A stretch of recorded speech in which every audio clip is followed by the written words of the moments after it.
depends on who you're refinancing with. Are you paying points, and are you paying prepayment penalty? That's huge too. That's huge, man. Like I told a couple people recently, they're like, "Oh, well, we'll refi next year." I'm like, "Well, the refi is going to cost you 1.5 plus like regular closing costs, and then your prepayment penalty at that point is going to be another 2 points, or in some cases 4 points." Yeah. You just paid an extra 7% to refinance. How many months of cash do you need to make up that 7% of whatever that asset costs?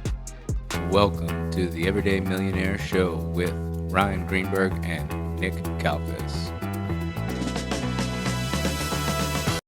All right, guys, welcome back to another episode of the Everyday Millionaire Show. We are here in my house that is completely under construction, so it's a little new studio setup. It is a complete shit show here, so thanks for hanging in there. Nick, how you doing, man? Great, man. I love the new chairs that we got for the podcast setup. Yeah, the wicker chairs.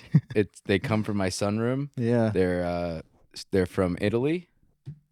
They're nice and sturdy. They're actually from Wayfair, but so yeah, this is the first podcast of 24. Yeah.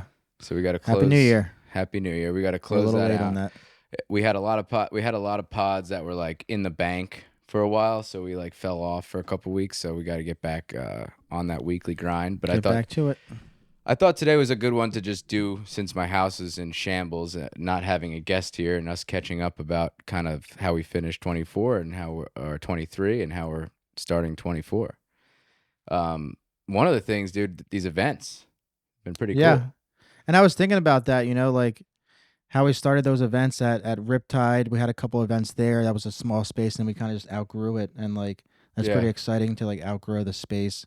I feel like the last space at CVP, it was actually, I thought it was like a perfect amount of space, and it was like an actual like rectangle and not like oddly set up. You know what? It's funny when I was talking to people about like how we plan these things and everything and like what goes into it. Like one of the thoughts in my head is like, we need a space that looks full. So when people are there, they don't walk in and say, "Oh, this event sucks. It's empty." Mm-hmm. But then you don't want it to be Riptide where you're literally wall to wall like a college frat party and you can't even talk to anybody. So like figuring out how many people are showing up and not showing up is actually like it's really hard. Yeah. And you never know, we create those things on Facebook for people to, join the event, and you don't know if somebody may say they're coming and not come, and then you may have people that they all show say up who don't even have Facebook. Interested in the event. I'm like, God damn it, are they coming or not? Because we got to order food, we got to get drink tickets, we got to get a space. But I think CVP's was a good time, like a good space. I looked at the numbers on like who signed in and like basically kind of did a little like estimating on who didn't sign in, because I saw a lot of names that weren't on the sign-in list. We had about 200 people, which is our goal. So that's like crazy that we had 200 people. Not only that we had 200 people, but like we have like real time investors. Like, it's not like typical place where tire kickers, or I'm sure there were some of them around, but like these, we have some killers that come out to these events, and it's great. So we have those killers that come out, and that's amazing. And then we also do have people who are just getting started, right? Like, and with all of our sponsors there at these events, it's easy for somebody to take every single one of those sponsors and they can form their business just around that, which is incredible. Yeah, that's true. I mean, between the tradespeople that are there, the mortgage people that are there, the lawyer that's there. I mean, there's literally like so many options. I mean, we'll talk about this next, I guess, is one of our sponsors of the events, and every event, and he's been great about it, is Pinpoint Skip Faisal. He not only did he sit down with my new agent Chase and I about his service and what like the data lists are, but he also put me in touch with the cold calling service. And we literally had a lunch where he basically just told me how to do the direct to seller thing, which I failed at. I've publicly said failed at that a while ago. And like now we have like a resource, a sponsor that put me up with the list, put me up with the cold callers. I got the agents on the ground. So now we're starting the acquisitions team, which is like cool and just kind of happened from meeting people at these events, really. Yeah. I feel like the best deals can come from, doing that. I don't do any of that. I know we talked about this before. I bought a list from Faisal and it just sat there. I didn't really know, and I still don't know exactly how to utilize that list in the greatest potential.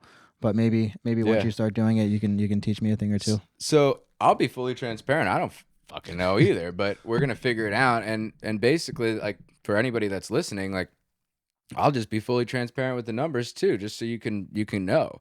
The lists are from Faisal. They're I think 10,000 records, which is the minimum that the cold callers will take, is $800.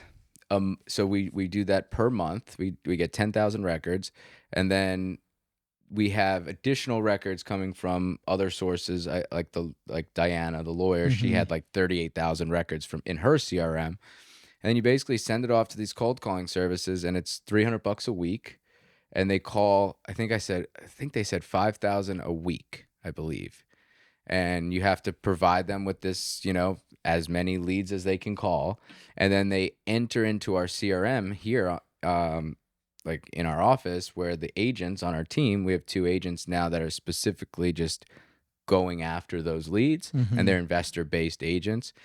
Shout out to Chase and Ike, and shout out to Marcus for introducing us to Chase. Chase was the one that actually won the TV Mm-hmm. at the last event, Yep. before the last one, before the last one. Uh, so yeah, so basically it's like, about $2,000 a month to get started, and then you need somebody on the ground here to go, hunt those leads So down. who and I mean I don't know for sure, but is there a script that you guys give the cold callers when they're calling these potential sellers? That's a good question. So when we first started this week, that we asked that, do you need us to provide a script? And they said, no, we have a script. If you're cool with us using it, that's what we'll use. Did And you see it first? Because I get calls every single day by cold callers, and so no.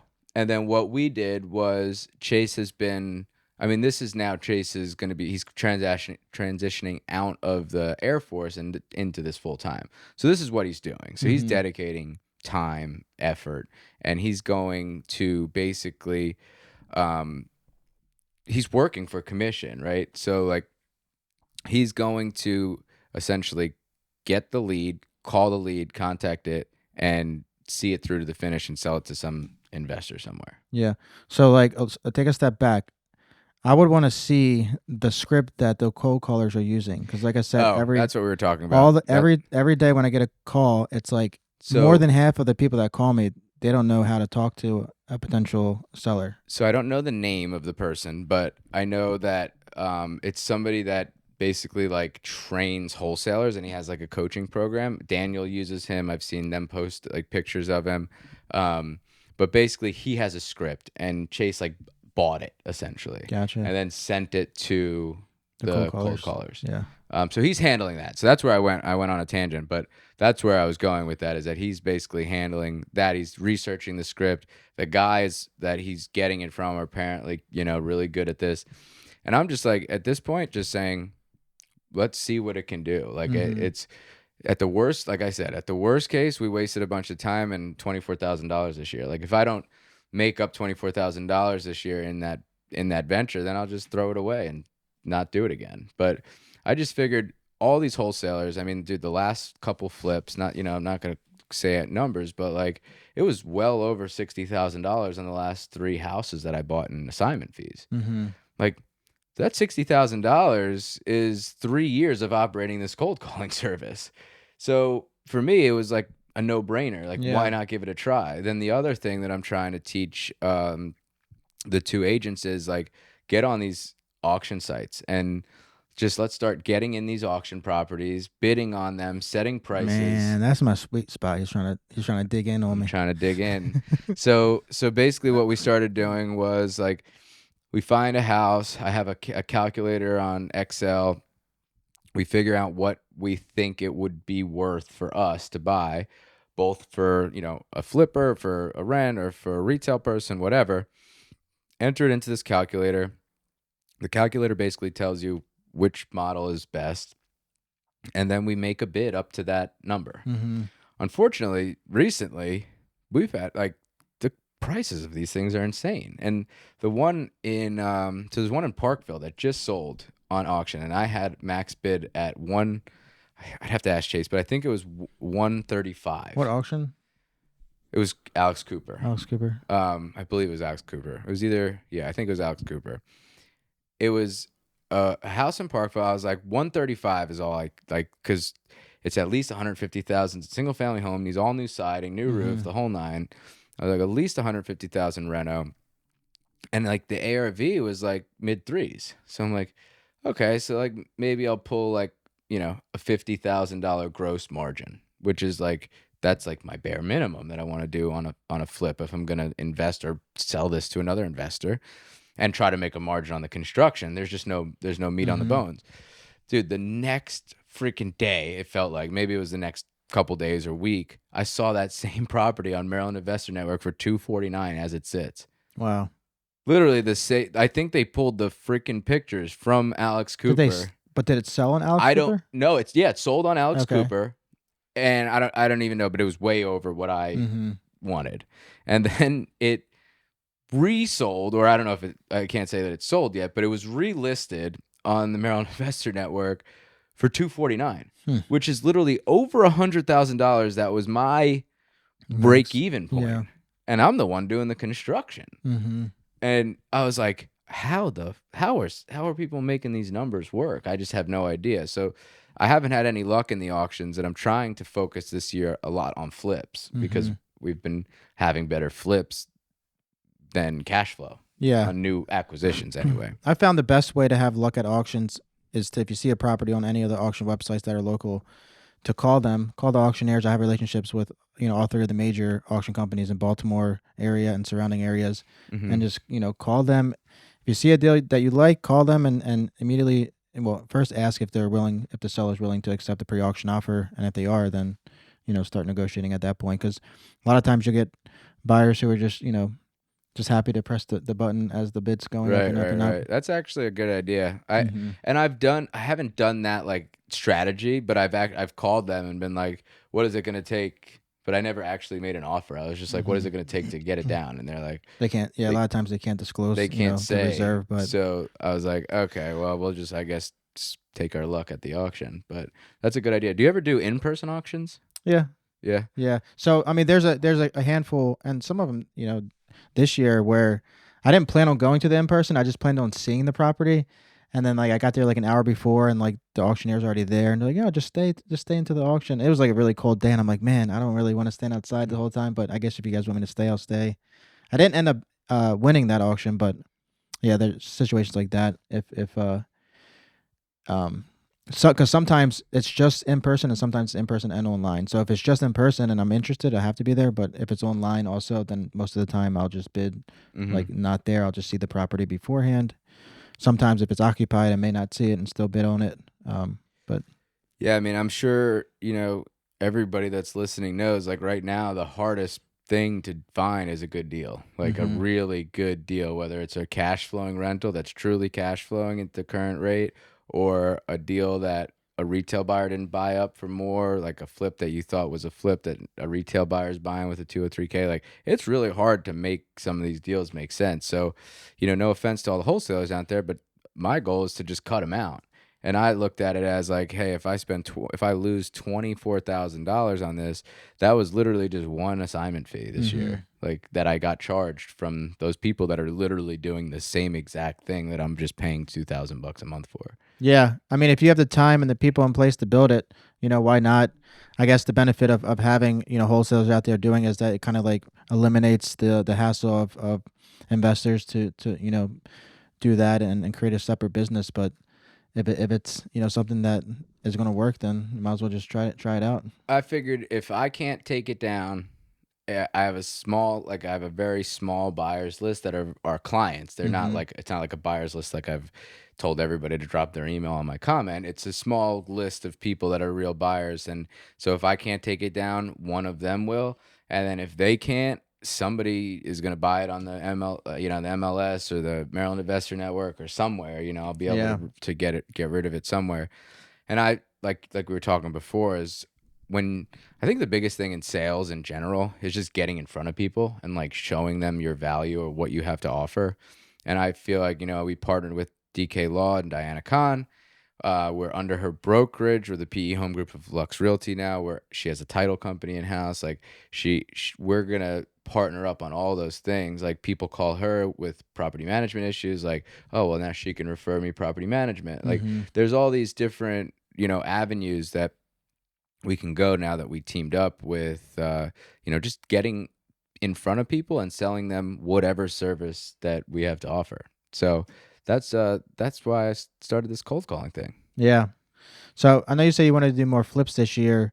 Do you also want to do just as much construction for like homeowners and investors too, or focus more on Yeah, doing flips? I think it's hard to say. It's like, dude, I'll flip 20 houses if I find 20 good Yeah. deals, Yeah. Like it's the deal is the problem. Like Mm-hmm. it's not capacity. I would prefer to do the construction for my own self and flip a bunch of houses because quite frankly, I don't have to hear the wife complain about the grout or Mm-hmm. the stupid stain on the wall or whatever, Like if I'm making $50,000 a flip and I can do 20 of them a year and I can find 20 good flips that would pay me that much, well, sure, I'll do that, Yeah. and I'll do a little bit of home remodeling and stuff like that for clients that come to me. But, right now we're heavy marketing for home remodeling stuff and keeping that Mm-hmm. construction business running because we're trying to do the volume. Like we want to be the volume guys. Like we live on points and rebates. Like we're doing a lot of volume because we get benefits for doing that Mm-hmm. volume, like the 2% back at Home Depot, the 1.5% back at Amex. Like the volume makes sense to keep going for us. So Yeah. we're just like, fuck it. Just whatever comes our way, like let's Mm-hmm. take it down. And for the flips, man, it's so easy because no, I shouldn't say that. It's easy when you have funding and you have a construction team to go do a flip if the deal makes sense. There's no inventory. Mm-hmm. Like if you can find a good deal, it's gonna sell. I mean, dude, I have this house in Beltsville that we're selling that I'm staging on Monday. I already have neighbors like coming up to me like, it looks like you're getting close to finish. Like I got people that are interested, like blah blah blah, move in the neighborhood. Like there's one other house that's sold. Like this is a cookie cutter neighborhood. Every house is almost identical, and like there's only one other house that's sold like within the last year. Mm-hmm. Like there's movement around. It's a suburb of DC in College Park, but there's no availability of Yeah. No housing. inventory. Yep. So, if we find the deals, I have funding that's 100%. Like I don't need to put money down. Like, Mm-hmm. and that's the other thing. If you're out there like wondering about the money thing, like that, once you do a couple of these things and show your track record, like the money's never the problem. That literally you can call somebody and get funding for any deal that makes sense. And the people that we have at our events, they're our lenders. Like they Mm-hmm. lend people money. So the deals are the problem right now. So that's my solution is let's try this cold calling thing. Yeah. No, I think that's great too. I mean, last year I sold six of my houses out of I think about 24 last year. So That was sold before you renovated them or you flipped them? I flipped them. Yeah, I think one I Because I know you sold. did that one on James that you just did like a roof and Yeah, so subfloor. that was yeah that one. And there was just one that I bought in 2021 that I sold last year. It was a duplex in Brooklyn. I bought the thing for 71,000, occupied. So like the only thing I did, the extent to the construction that I did was just turnover stuff like carpet and paint, and I sold it for 136. Dang. So I'm like, and I had a headache with that property. I never had good tenants in there. So I'm like, you know what? Let me just sell this property. The other five were properties that I bought in 23, flipped them, sold them in 2023. And then the rest were just rentals. So 25% of what I bought last year was flips, and then 75%, buy and hold. What about this year? What do you think? I mean, I would like to do more flips as well, just to get some more, I call it the larger. war chest. Like you got to build your war chest right now because it's hard with these rates Mm-hmm. to make these Yeah, deals make sense. that's the biggest thing. Back in 2021, when we could refinance at 4.25, sometimes less, it made a lot of sense, and you can cash out, and that could be a flip money. Like Right. cashing out and still cash flowing pretty good. Nowadays, you can't cash out, or you're not going to cash flow because of the high interest rate. Right. So to do a flip here and there, a quarter or whatever, It's that makes sense. also I feel like it's funny too because now is like the hardest time that we've had in our real estate career to make like cash flow make sense. And I feel like maybe it's just because I'm around it so much now that like we're both full-time investors, we're always around investors, but like there are so many people that are just out of the woodwork. Like I want to start burring. Like maybe it's like Mm-hmm. bigger pockets, maybe it's the podcasts and the social medias and stuff, but like I'm getting all these clients. Like yesterday I had like a consultation with somebody that wants to just be mentored on how to burr. I'm like, Honestly, it's going to be really hard for you to do that right now. Like if you're leveraging hard money, you don't have the relationships, like unless you like, you know, if you hire me, like I can do these processes for you, but like these are the numbers that we're seeing on most of the deals. Mm-hmm. And in most cases, there you have two choices. You can either leave money behind or you can cash flow. You can't you can't like take money out and cash flow anymore. Mm-hmm. Like there's like you have to either choose cash flow and leave money behind or choose to not cash flow and pull the cash out and just go net zero or Yeah. close to it. And then you can run into problems, especially if it's not like a full renovation and you have, Right, capital maintenance. expenditures that pop up here and there. So, Yeah, so it's hard. And you know the biggest thing for me right now, I want to make sure that I'm not just like selling people on this dream. Like we do this podcast and everybody's like, "Oh my God, you guys are doing all this stuff." I'm like honestly, the all like a lot of my money's coming from the businesses, not from my real estate. Like, yeah, we mm-hmm. flip some houses, we make some money, but like right now, real estate to get started without a portfolio with, you know, a bunch of properties at 4% and making good cash flow, it's going to be really hard right now to get started in buying rental properties. Mm-hmm. It's the hardest that it's been since we started. Yeah, no, for sure. It's definitely weighing down some of the, the better opportunities, like you said, when we had 4% interest rates. Um, but if you are out there and you have a direct to seller deal, deals Yeah. like that may make sense if you buy it right. As long as you buy it right and you factor in interest rate from the beginning, factor in And the cash rehab buyers and too. Like I have a couple clients, I'm not going to call them out, but like I'm selling one right now to a client um, that came to me through Chad Rawls, who owns another property management company, who came to me through Brian Valdivia. Like there's the network. They called me. We're buying a house through them. Like it only really makes really that much sense to buy it without hard money. Like you can buy it cash and get a 15-20% return, or you can finance it with hard money and then reclose on it with the DSCR and make nothing. Like those numbers look very different when you have to close at 12 and 2 and then reclose again at another point and a half. mm-hmm. Like now you just paid, you know, if you're paying 100,000, you really just paid 125. So like the that's like 25% more. That's a huge chunk of money that you're just like kind of losing. So Yeah, cash buyers it's I think right now have the most advantage because they can come in, hold it and wait and just until rates wait come for the down. rates to come Yeah. down, and then when that rate comes down, they got a huge piggy bank to pull from. Mm-hmm. That would be my play, and that's part of the reason that we're trying to just build up this war chest of cash to just have for flips, or me keep doing flips to just have for when the rates do come down, you know, we can start buying more rentals and start doing that thing. But like right now, I'm not motivated to buy that many rentals. I'm more motivated to just put money away. Yeah. No, that's a good point, and that's why this year I definitely want to do more flips and still buy rentals as long as the numbers make sense from the beginning. That's the biggest thing is Mm-hmm. if the numbers make sense now, they're gonna make even more sense when if and when rates drop. And I won't refinance anything from a high interest rate unless it drops more than 2%. I know a lot back in Yeah. the day, like people would say, "Oh, well, you should refinance your mortgage if it drops 1%." That was back before I even had a house, but like just knowing numbers now, it's like it would make sense if it dropped 2%. No higher than that or no less than No that. less than that. Yeah.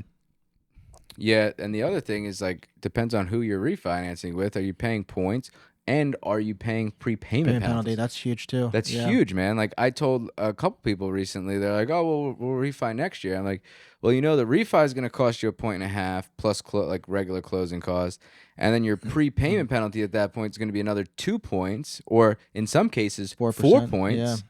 You just paid an extra 7% to Hmm. refinance. How many months of cash do you need to make up that 7% of whatever Yeah. that That's asset another costs?" reason why I'm gonna stick to that 2% rule. Like if I have a loan right now at 7.5 or 8%, it's gotta drop all the way to 6% before I even really consider refinancing it. Dude, I think the one that I'm doing right now, the DSCR is like almost 9%. It's like Hmm. 8.6 or 8.7 or something like that, Yeah, which that's is crazy.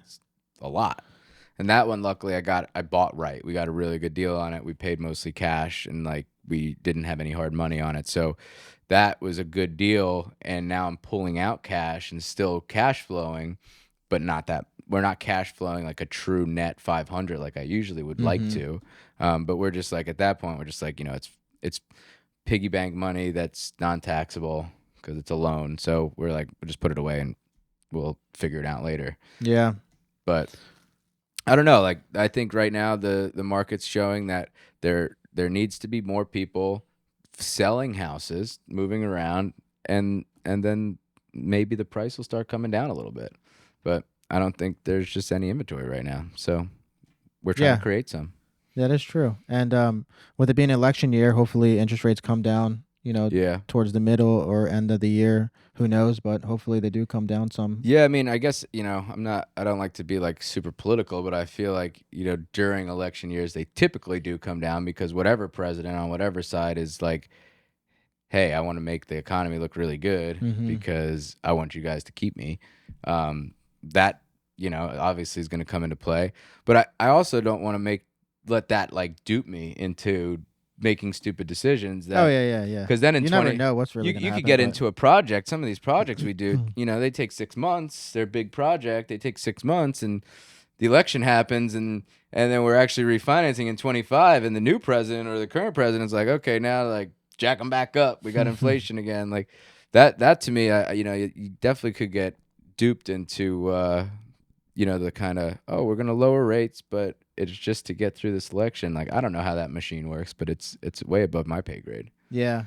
I mean, I would figure now. I mean, all the loans that are refinanced, the DSCR loans are 30-year loans. So if I'm cash flowing at the 8%, 8.5% that I'm refinancing now, and by the way, they have come down. Like I think my last refinance was maybe 7.375%. So it's a little bit better than 8.5 than it was, a month or so ago, maybe a month and a half ago. But if it's cash flowing now and the interest rates don't drop, then it's still a cash flowing asset. But it's just the icing on the cake. If it does drop, a good amount to where you can refinance it and cash flow even more, that'd be great. But like I said, if don't bank on that. If it doesn't cash flow from the beginning, don't bank that it's gonna, rates are Yeah. gonna drop at Yeah, the end of the if you're year. okay making $200 a month and like just holding it forever, then do it. Mm-hmm. Because we don't know, like, dude, in the 80s, like the interest rates were like 18%. Yeah. So like we don't know, like, if next year comes and there's a new president who's like, we have to really get a hold of inflation, and they just start jacking those rates, like, and I'm not smart enough to figure out what would exactly happen, but I know for a fact it wouldn't be great Yeah. for No, us I would not. anyway. Maybe for some people, but for real estate investors, it would be really bad. So I don't know. I also, dude, so like completely off the real estate topic. Have you heard of Gary Brecka? Yeah. He's my new messiah. So like, I hope he fucking sees this because I literally did his genetic test, I right? did too. Yep. You did? Mm-hmm. So I did his genetic test. I went and like had a consultation with the doctor and basically like went over my results, started taking these supplements, and there's things that like that genetic test told me from just a swab in my mouth that the doctors have never been able to figure out. Mm-hmm. So like, here's the perfect example, and this is what completely sold me. And my wife thinks I'm absolutely out of my fucking mind. But so I've taken Nexium every day for my whole, like, since I was like 10 or 12 years old. Like, it's like an antacid pill, like a long term, like acid reflux, right?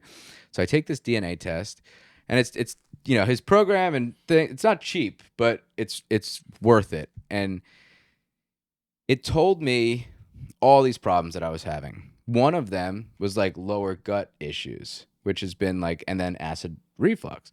So turns out, and now when I was 10 or 12 years old, my mom brought me to an allergist to figure out if I was allergic to something causing this issue. Then brought me to like a GI specialist, like a stomach doctor. None of them can figure out. All they said was take this pill every day. And I've been taking this pill every single day since then. So the last 20 fucking years.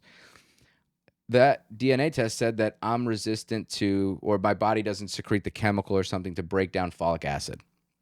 So I looked up the things that folic acid are in. Turns out like folic acid's in like broccoli. Like broccoli to me is inflammatory. So like they gave me this supplement that's based on my makeup, my like genetic makeup, to help my body secrete whatever hormone or chemical or whatever it is that breaks down folic acid. Since I started that, I've been just testing the waters. I stopped taking Nexium. This was like over a week ago, and not a single time have I had like a acid reflux issue.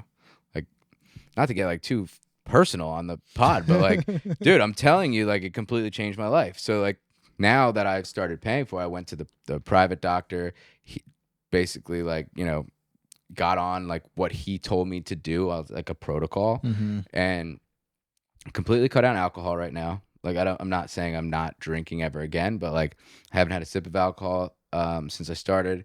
I don't plan on, like, I'm going to Florida this weekend for Gasparilla. I am not going to drink a single sip of alcohol. And I'm saying it now, right here, and I said it to my friends in a group chat, because I'm like, if I come down there and I drink, I need you to hold me accountable and call me a fucking liar, because I really, really want to see this thing through.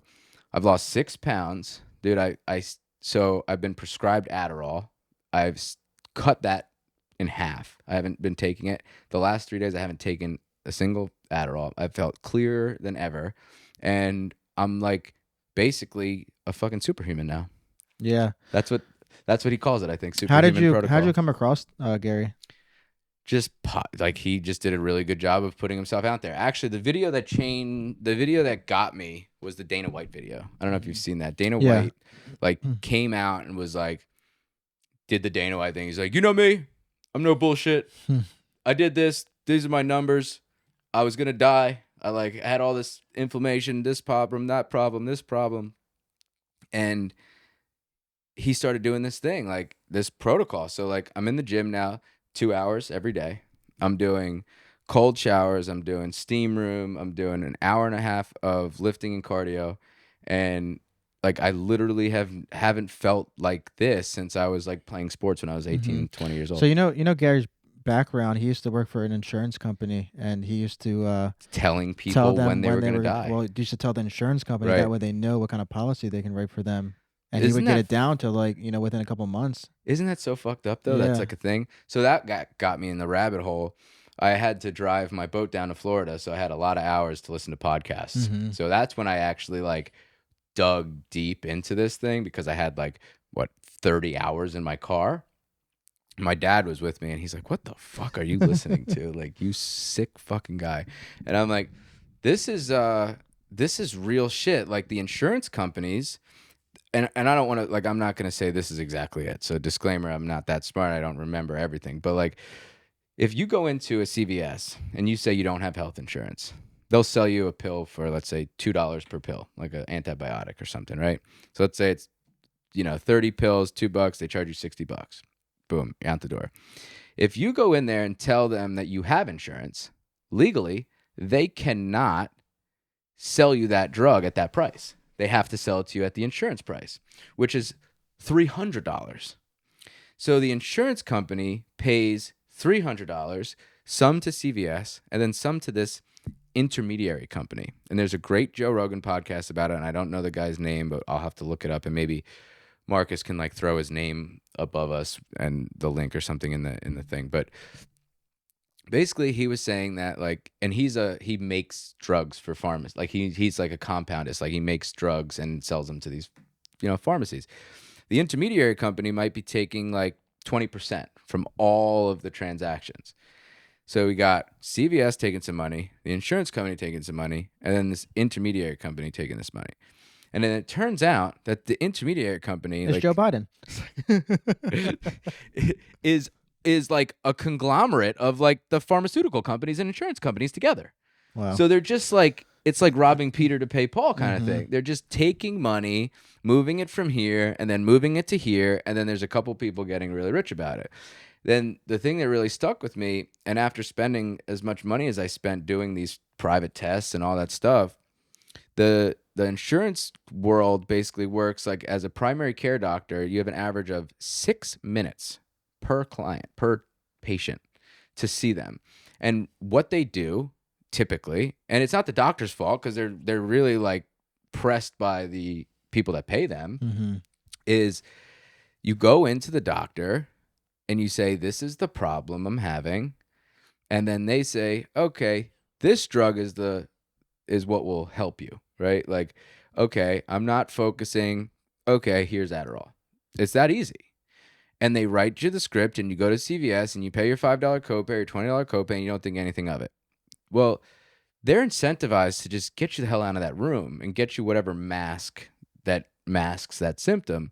But like these people that you pay privately, they sit with you for hours because you pay them for hours, and then they go over your wearables. Like I wear a smartwatch and a sleep, like a sleep tracker and all this stuff, and they'll actually go into your DNA and your blood work, and they'll sit there with you for an hour or 90 minutes and go through and say, yeah, your body doesn't do this, your body does this, your body doesn't do this. Instead of taking Adderall, you should cut out folic acid, and you should stop eating this food, and you should do this amount of exercise. Whatever it is, the insurance-based doctors, they just don't have the incentive to do that. Yeah, So that's so true. it's the Gary Brecka and whatever the other guy's name, and Joe Rogan. We'll have to put it in here. I'll have to find it after the show.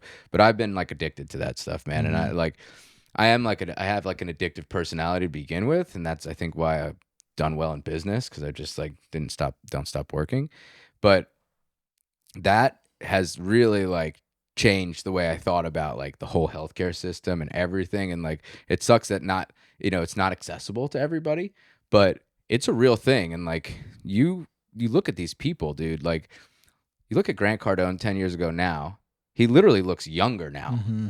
You look at Dana White 10 years ago now, and he looks younger. You look at Jeff Bezos, he looks better and younger and more fit. Like there's something to this. Like all these people, what's the difference? Like they're not seeing insurance-based doctors.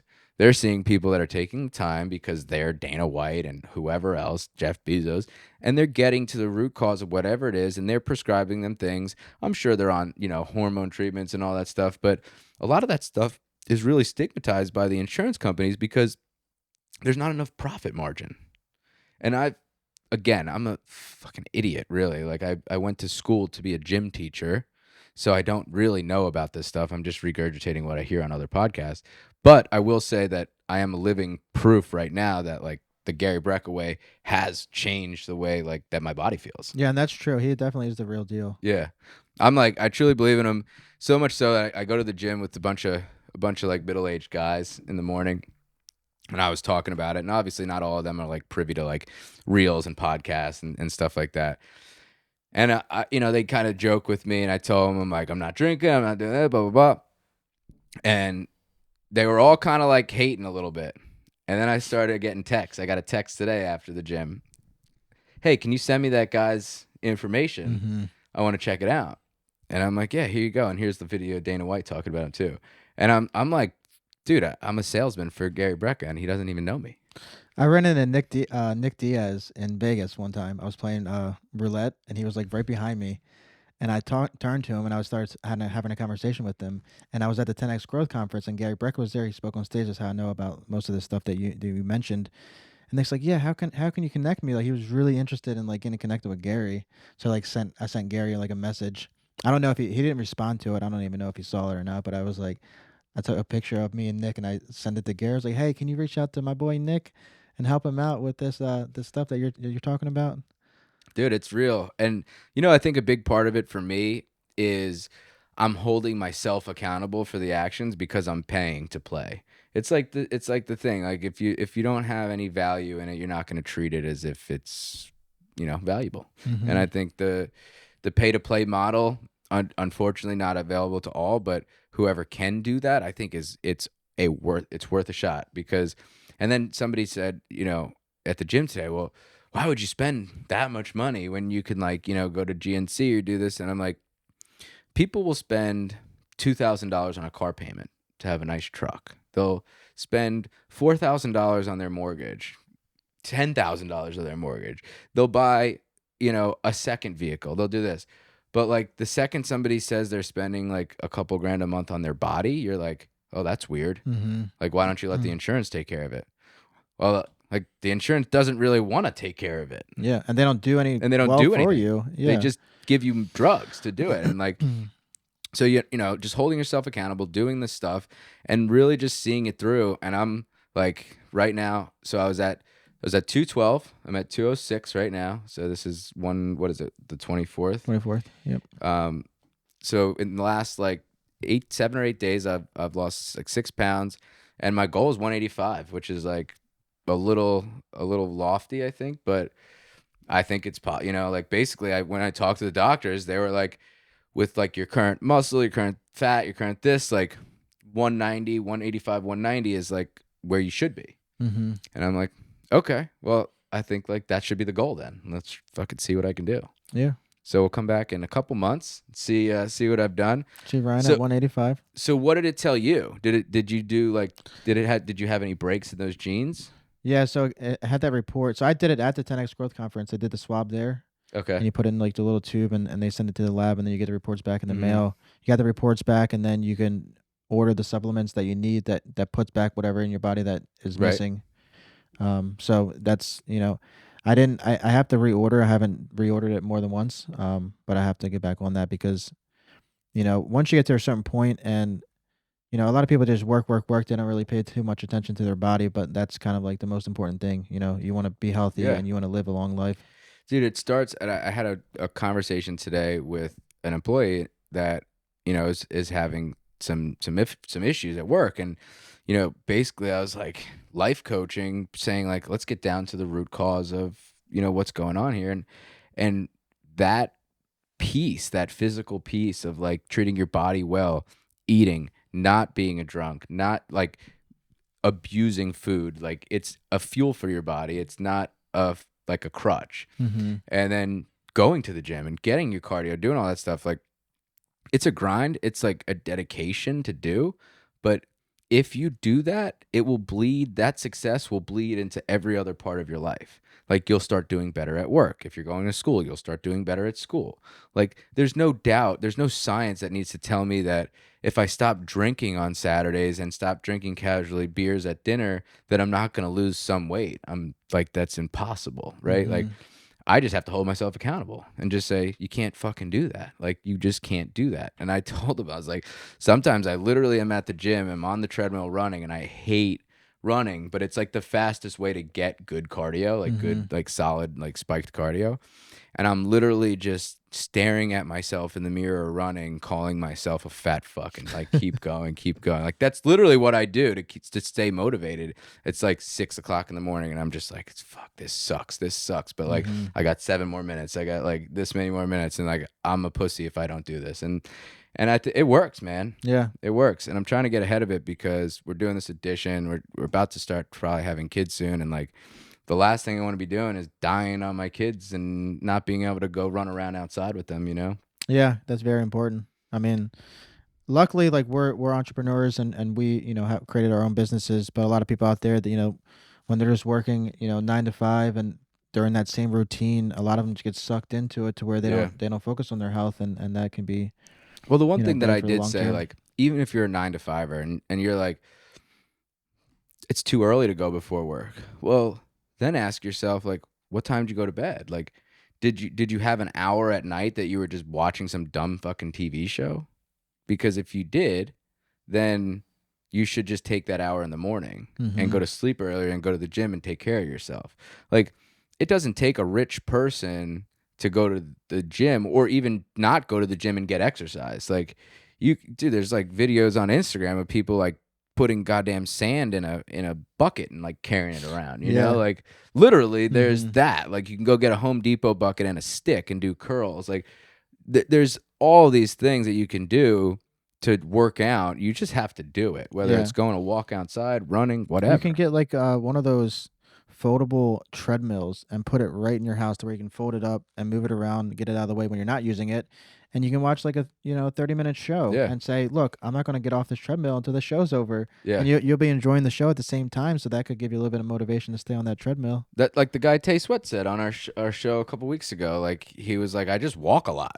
Like he lost like a ton of weight, like a staggering amount. I forget what it was, but he was like, yeah, just like I walk on my treadmill while I'm doing my lessons, while I'm doing my this, while I'm doing that. I'm just walking the whole time on a treadmill, and I got a desk in front of me, whatever. Like whatever you have to do. Like the point here is like if you treat your body good, it the benefits of that will bleed into everywhere else. Mm-hmm.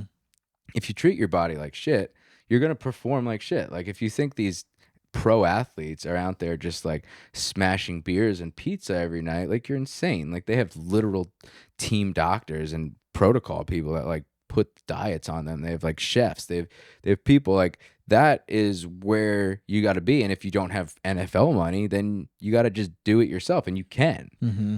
But a lot of people just make excuses, dude. I think that's the big problem. A lot of people make excuses why they can't invest in real estate. Yeah. They said, I don't have enough. Then I say, I don't have enough money. I don't have this. I don't have that. Well, I mean, look at you and I. Like, we weren't given any money. I didn't Mm-hmm. get any money. You didn't get any money. You just built the thing. You just did it. Like, you just took action and do it. And that's why I'm like, Gary Brecka, I'm doing his thing.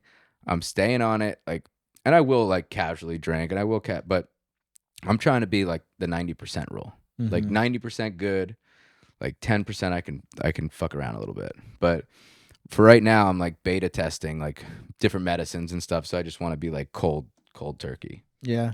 I mean, that's good. That way you know for sure like how everything that you're taking is working. I've never been the type to like drink at home. Like I don't drink just a beer here or there. Yeah, no, me either. It's mostly when we go out, like we Mm-hmm. go out to eat. That's something I like to do generally, is like I like a nice restaurant. So when I go there, I typically will get a cocktail or a beer. And unfortunately, the beer that I drink is like heavy, Mm-hmm. calorie ridden beer. And like you have two of them and you've just inhaled 700, 800 calories of liquid. Yeah. And it's like that should have been like half my meal, half my calorie intake for the entire day. And it was just slamming two beers. Mm-hmm. And like, yeah, you feel okay, but like at the end of the day, like you feel better if you just don't do it. Or if you just drink tequila, which is probably the healthiest to drink. Yeah. It's funny, and just doing things to hold yourself accountable too. Like, so I got in trouble from my wife at one of our first events because like I ended up drinking all night. We literally like we went out, we got wild. Like Where we go? you were with me. I don't want to say where we ended up, but we went out after the event. I literally like I blacked out. I got home somehow in an Uber, of course. And the next day, dude, I was so sick. Like, I'm about to be 33 years old. Like, you can't do that shit Mm-hmm. anymore. And I was so sick the next day. She was so mad because I like just didn't answer my phone and I was blacked out drunk. Right. And now for every event since then, I've driven myself Mm-hmm. purposely because I'm like, if I drive, I can't drink and I can't go black out with my friends afterwards. And a lot of them live in the city, so it's like it is what it is for them. But like for me, I got to drive 30 minutes. Yeah. They just got to walk home. Like, so I'm just purposely just doing things like this weekend at Gasparilla. I'm purposely driving to this event, which Oh, is you're like a driving a truck there? no. I'm flying in. I'm renting a Okay. car, but I'm driving to the event down there Yeah. purposely.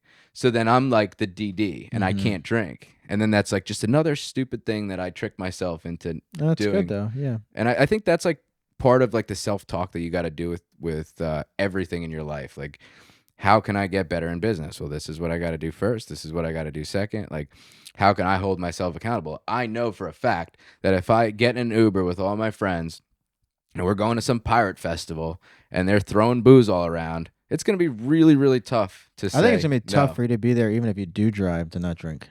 That's a party.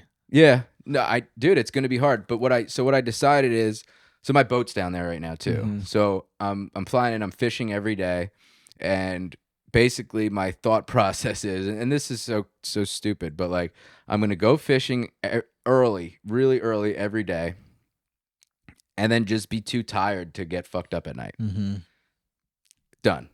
That's easy. Like I could go hang out on the boat all day. Like I'm meeting a couple other real estate investors from here down there that live down there. Jesse Spund and Dave Shannon. Yeah, I think I seen you with them last time you were So down they there. live down there. They got a boat down there. My friend Mike Rubin, who's another investor, he lives down there. He's got a boat. So we all meet up and go to these islands and go island hopping and stuff like that. And that to me is fucking great. And I don't need to drink to have fun Mm-hmm. doing that. Like I'm fishing, I'm doing swimming, whatever. And it's just me tricking myself into, because I really am weak when it comes to like, if we go to the bar, it's hard not to say, yeah, I'll have one. Why not?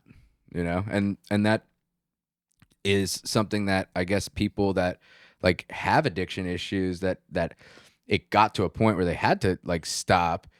That in my head, I'm like, I have to do this. Like I can see how an addict would suffer with that, like like Mhm. position that they have to put themselves in like all the time, and it's going to be really hard. And I am not like addicted to alcohol, but just the people around me are like, they're all going to be partying. But I'm going to say, if I do that, then I'm a liar because I just told all these people that I'm not drinking. Mhm. So that's we just broke down my whole health journey here on a real estate podcast. So hopefully you guys stuck around for that. But yeah, so we'll probably wrap this up now. But anything else, Nick? Are we doing anything this year? What are we doing? So I am, I'm stabilizing my portfolio, and what I mean by that is I have, maybe 10 units that are currently vacant, and it's just, tough focusing my time on getting those occupied while buying new properties and managing a construction crew and managing the,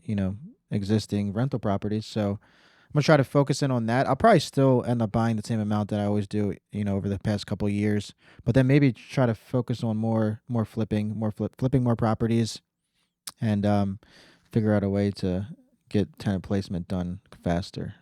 Yeah. Well, I know we talked off the air, but we'll quickly brief on it. Like one of my biggest issues with property management right now is maintenance, like maintenance techs, and it's funny. Like we have the same problem that Mm-hmm. we get a call in the office that something's broken, and then my office person calls my project manager, who then calls one of the guys on his crew, who is most likely driving around with another guy. So now we got my admin, my project manager, and two guys in the field working to fix a toilet that's leaking when it should just be one person. Mm-hmm. But if you call the plumber, they would also cost $400 and maybe take 3 days to show up. So we talked, I'm going to try to hire somebody and just be like, hire basically and start a little maintenance company and get guys like you and other small, people that are managing their own portfolio that don't necessarily want our property management services, but especially Appfolio people can just send a vendor, boom, here you go, my guy's on the road, he's going there. And a lot of Mm-hmm. our properties are really concentrated in the city, so it's easy for him to just pop around and just be one person who has a laptop and his computer handling the material order, handling the work order from start when it comes in to when it's finished and completed. Whether that's him doing it or if it's something above his head, he hires the contractor comes in, does it. Yeah. But it's just one person handling that. And in addition to what you said, another big thing that we run into is when we have to take our guys off of certain projects and have them do a maintenance call, for example, it also is the scheduling with the tenant, right? So it's like a lot of times my guys want to do it like first thing in the morning, but the tenant's already at work. So it's like, oh, well, I don't get off work until 3. But then at that time, they're already like fully invested in whatever they're doing for that day at the construction project, to where like they don't really want to, I don't want to have them leave there to go do the maintenance call. So then it's like, Yeah. what I do mean, you one do? thing that I've done too, man, and I've been really like pretty savage about it, is like the tenants don't get to pick when I come in to do maintenance. Like the lease says 24 hours. If something's broken in there, I'm coming in to fix it in 24 hours, or if it's 48 hours, whatever. I'm not saying Mm-hmm. I'm perfect and do it the next day every day. Sometimes it's emergency, sometimes it's not. But the fact of the matter is, I manage that property. I have a key to that property. The lease says 24 hours. There's something broken. I have fiduciary duty to the owner, because your clients or your tenant should think that you're just a property manager, really. Mm-hmm. And I have a duty to the owner to get this thing fixed, because if it's a toilet that's running, it could cost them $1,000 in Baltimore City. Yeah. So we're coming in at this time, whether you like it or not. And we haven't said it, like I don't say it like that, but we respectfully say, like, we have to enter to do this maintenance, like plan accordingly. Mm-hmm. And we're not like, if they're saying like I'm dying with COVID, I'm not, we're not going to come. But like in most situations, we're just like, we're coming in at this time. You've have notice, like you have a text exchange. It's scheduled in Appfolio. That's the other thing, that Appfolio is really cool with the tenant pressing when they press maintenance requests. That's the other thing. I do not take any text message maintenance requests Mm-hmm. anymore. Like I will not. I say I'm not equipped to handle that. Put it through Appfolio. Yeah, and it says permission to enter, and they can give you that, I guess, and that can. And it also says scheduling. Mm-hmm. So they can press like I'm available Monday, Wednesday, Friday, this time, this time, this time. And then my maintenance tech can try his best. Well, right now, I don't have a maintenance tech, but the project manager, whoever's organizing it at this point, working on that schedule as best as possible. But if it's something we got to get in, we just got to get in. That's just what it is. So yeah, we'll see. Maybe in a couple weeks we'll have a maintenance tech running around fixing all our houses and not have to pull people off construction projects and pay. We're probably paying Len the plumber prices anyway, and we don't even realize it. Possibly, yeah. It's and it's harder to track because you have more labor there than you need to when you do the maintenance calls. Sometimes that we discussed earlier. Sometimes it's two of my guys that are going to a property when it's only one person is needed, but they're just together for that day doing whatever it is that they're doing at the construction site. Yeah. So it becomes difficult sometimes. Yeah. I get it. That's the number one issue with property management. And that's why property management is so hard too. Like there's always somebody that's like kind of upset with you. Like the maintenance person's got to enter, the tenant's already upset, something's freaking broken, and then the owner's going to be upset because you got to send them a bill. Like it's like a lose situation for everybody. Yeah, another thing is I love that AppFolio helps out with that in a way to where the tenants can request it through there. You can have a vendor set up in there to accept that work order. Whereas before, before AppFolio, it was like, for at least for me, tenants would contact me, whether phone call or text, and then they would say, hey, can you get somebody to come out for pest control or clog toilet? Then I call either the pest control company and try to schedule with them. Then I have to call the tenant back and say, hey, they can come this day. And then they say, oh, well, I'm not going to be home that day. And then it was just like a whole ordeal. So like when the tenant can communicate directly with that maintenance tech or whatever it is that you need to have done, it's definitely takes a lot off of your plate. Yeah. So we'll see if we could get one hired. Right now, like financially, it just doesn't make sense. That's why I was talking to you and probably gonna reach out to some other people. It just doesn't make sense financially to hire him full time from what he needs to come. But if I had a couple other portfolios to not necessarily manage, but just to fix up when we get the vendors, maybe it makes sense for us to kind of partner up on that. But that's really it. This year is going to be a big one. We're going to be running. I want to do 4 events this year at least. So we're doing 4 events. We just did one.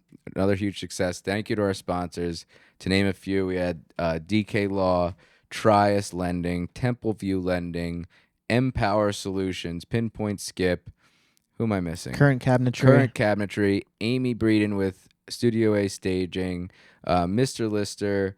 I mean, we literally got there and we're like, how the hell are we going to fit all these sponsors in here? So that was really cool to see people just, and we doubled the price. And people were knocking at the door. Dominion Financial, like all these people, they were beating down like Dominion signed the day before the event. They're like, I heard you're having an event. We'd love to sponsor.